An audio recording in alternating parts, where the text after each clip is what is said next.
If Dubai company versus Singapore company tax 2026 keeps failing, you're doing this wrong, and here's the 4-minute fix. Here's the problem. Most start with the tool, not the outcome. When 1. Write your outcome in one sentence in under 60 seconds. When 2. Pick the smallest version of Dubai company versus Singapore company tax 2026 you can ship in 7 days. Why does this matter now? A competitor leaves a fake 1-star review on your Google profile. Within 48 hours your bookings drop 30%. Dubai company versus Singapore company tax 2026 done right closes that gap in days, not months. Most people fail here. They jump straight to tactics without defining the outcome. Do not do this. 82% of Dubai company versus Singapore company tax 2026 attempts die in week 1 for this exact reason.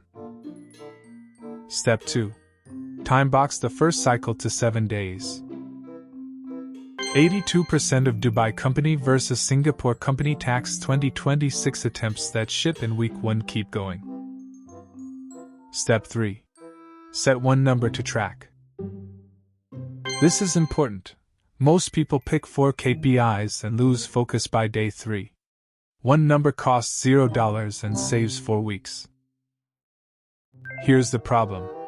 Most Dubai company versus Singapore company tax 2026 guides skip the measurement step.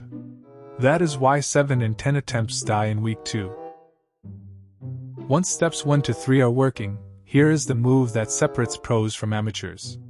Layer Dubai company versus Singapore company tax 2026 into a weekly review. Every Monday, look at the one number. Ask one question: did it move? If yes, double down. If no, change one variable, not 5.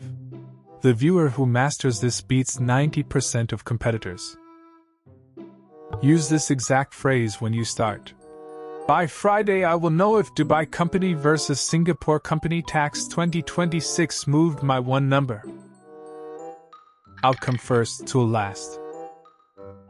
Ship the smallest version in 7 days. Track one number weekly. Start now. Visit https://bastionformations.com.